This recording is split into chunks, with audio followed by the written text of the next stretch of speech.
Aviv, 2 years old. Ariel, 4 years old. Kfir, little Kfir, only 9 months. Yuval, 8 years old. Ophir, 17 years old. There are just a few of the many children and babies that have not seen evil. They have not caused evil, but they are victims of evil. These kids witness horror which cannot be described by word. Mr. Secretary General, in what world do you live? Definitely, this is not our world. Do I want to remember the creation of hell, the shouts of the raiders in joining the hunt, cries of the wounded begging for life, faces of mothers craved with pain, hiding children, dripping with fear? No, I don't want to remember. But how can I forget? Do I want to remember this world upside down? Families vanish in the midst of the day. The mass grave steaming with vapor of blood. Mothers screaming for children in vain. No, I have to remember and never let you forget. This heart-burning poem was written by Alexander Kimmel, a Holocaust survivor in 1942. 5 years later, the United Nations General Assembly voted in favor of the creation of the Jewish state, the birth of the state of Israel. 75 years ago was a clear statement. Never again. Never again. Saturday, October 7, will go down in history as nothing less than a brutal massacre. Saturday, October 7, is a wake-up call for the entire free world, a wake-up call against extremism and terror. On that day, over 1,500 terrorists of Hamas and Islamic Jihad infiltrated Israel from the south with a viciousness exceeded even ISIS, killing over 1,400 babies, children, women, and men, and wounded over 4,000.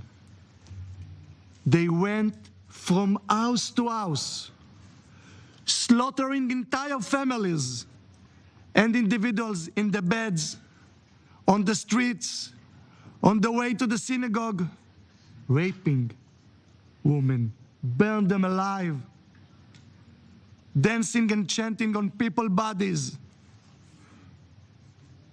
You have not been there. You have not seen the horror or smell it. Let us pause for a moment. Think about many innocent people that just wake up in Saturday morning. So many of them are not yet brought to a final burial. And let's recite the immortal words of the Jewish prayer for the dead, the Kaddish. Itgadal v'yitkadash shmei Rabbah. Amen. This massacre will go down in history as more brutal than ISIS. Hamas are new Nazis. Hamas are the new Nazis. Just as the civilized world united defeat the Nazis, just as the civilized world united to defeat ISIS, the civilized world has to stand united behind Israel to defeat Hamas. Let us not mistaken about Hamas' intention. I'm sure, Secretary General, you can read it. Its charter clearly calls for the destruction and elimination of the state of Israel. this will never be. Over 220 were taken hostage. Among the hostages, children who have seen their parents murdered. Holocaust survivor, elderly in need for care and medicine. We call for immediate the Red Cross access to all the hostages and their unconditional release. Present in this room, Moran Aloni.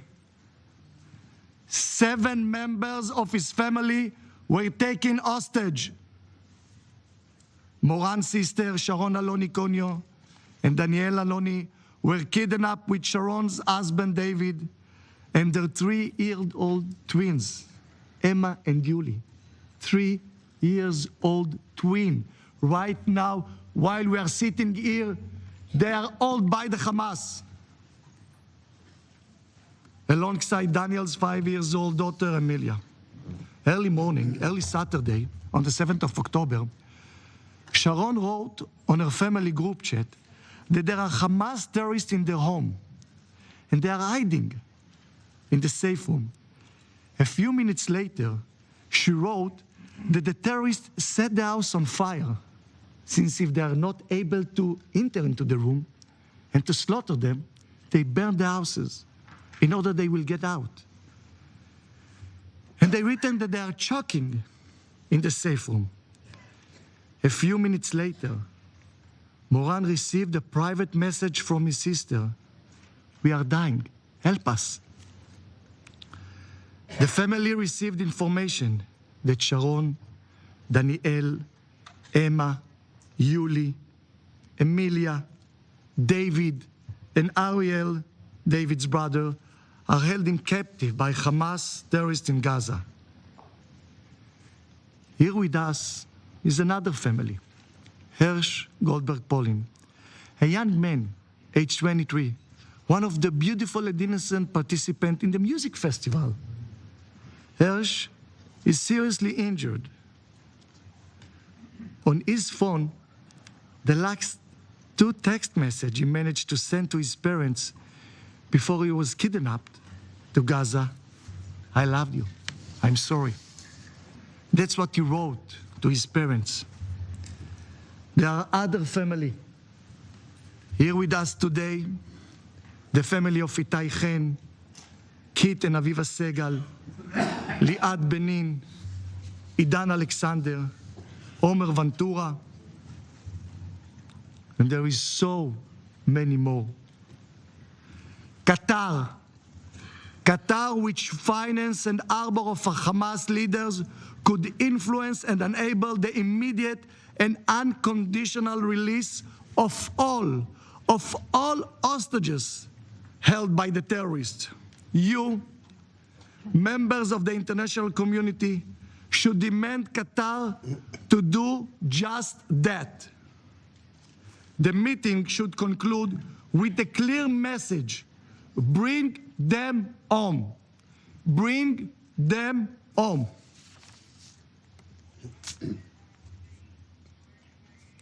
I would like to listen to this recording. طب انا قاعد اكلمك من جوا بسيم، افتح الواتس تبعه قول له وين، شوف كيف قتله، شوف كيف قتلت فيديو يابا، ابنك قتل يهود، هاي دخلوا في فيديو يابا. ربنا يحميك يا رب، ربنا يحميك يا رب، ربنا يحميك. قاعد اكلمك من جوال يهوديه، قتلته وقتلت جوزها، عرضوا فيديو. This is a terrorist of Hamas. What he said in there in Arabs, he telling to his mother and fathers that he is proud that he has blood of 10 Jewish that he murdered. What monster they gave a birth to. Secretary General, this is the world that we live. We give Palestinian Gaza till the last millimeter. There is no dispute in regards to the land of Gaza. But they take the money they receive from the world, and instead of building hospital, office building, commercial center. They took the money to dig tunnels, to build rocket factory, not for the favor of the people. This is one example. And you see, and you can show all the movie that they film, and they proud of this. The low lives were not speaking on behalf of Islam, human values, or fight for freedom. They were speaking on behalf of cruelty, malice, and hate. And you should all ask yourself, ladies and gentlemen, who do we face? We, Israel, we don't only have the right to defend ourselves. We have the duty to do so. This is not a right. This is a duty.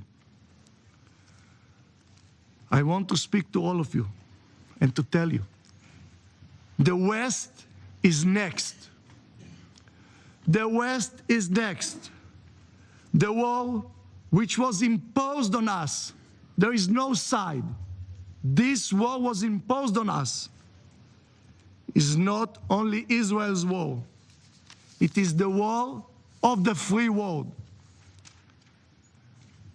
I hear the call for proportionality. I hear the calls, as said Lynn before, for a ceasefire. Tell me, what is a proportionate response for killing of babies? For rape women and burn them? For beheading of a child? How you can agree to a ceasefire with someone who swore to kill and destroy your own existence? How? The proportional response to October 7 massacre is a total destruction to the last one of the Hamas. It is not only Israel's right to destroy Hamas, it's our duty. For Israel, it's a matter of survival.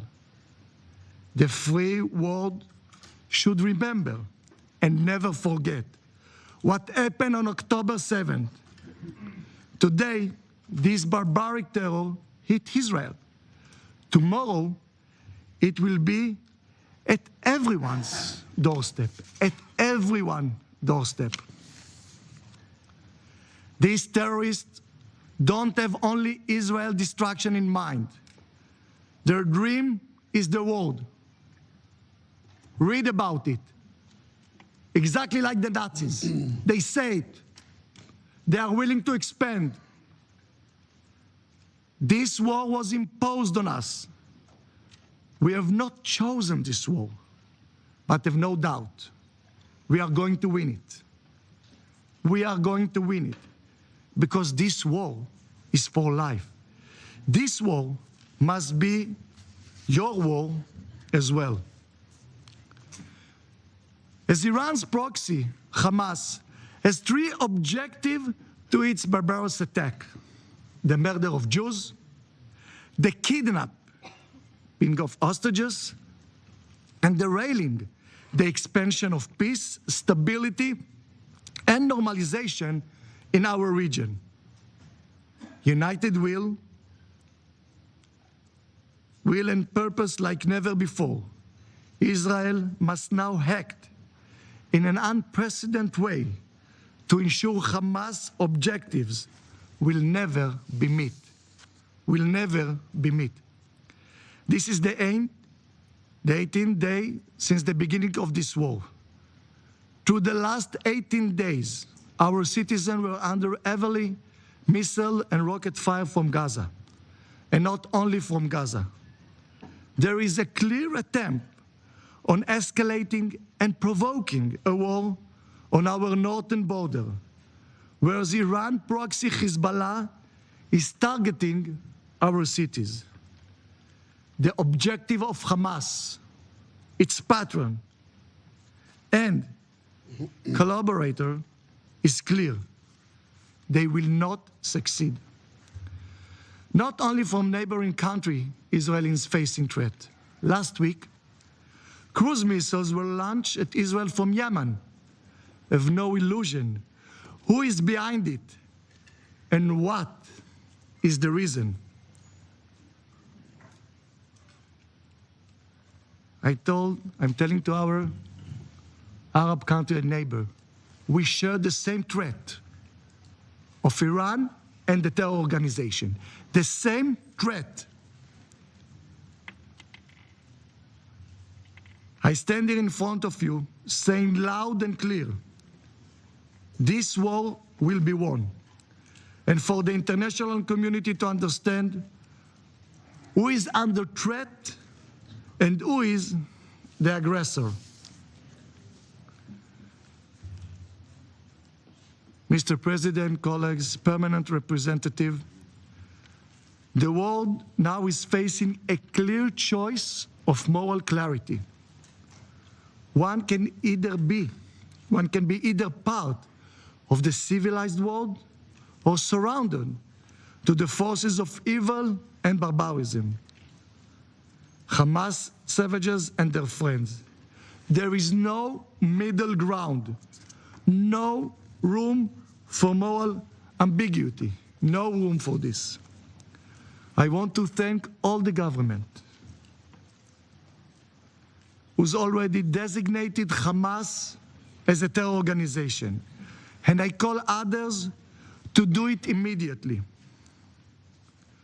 I want to thank the United States, President Biden and Secretary Blinken for showing such a moral clarity, for standing with Israel in word and deed at this dark hour. Thank you. I also wish to thank the many other leaders from across the world who have come to stand with Israel in this difficult time. I would like to remind you, the Charter here of the United Nations, which you all signed, begins with this word: we, the people of the United Nations, determined to save succeeding generations from the scourge of war, which twice in our lifetime has brought untold sorrow to mankind. Today, after the most vicious and brutal terror attack in the modern history, if all nations do not stand decisively and clearly by the innocent orphans left alone in the world, by the kids that were slaughtered while dancing at sunrise, by the Holocaust survivors murdered or kidnapped, stand by Israel on our mission to eliminate the monsters from the face of the earth. If all nations do not stand by the basic value of humanity described in the UN Charter, this will be the darkest hour of United Nations under you, Mr. Secretary. At this place, and this place will have no moral justification to exist. At this difficult time for the people of Israel, we say loudly, we are strong. We will rebuild. We are determined and resolved to achieve our dream, to be a free nation in our land, the land of Zion and Jerusalem. Thank you.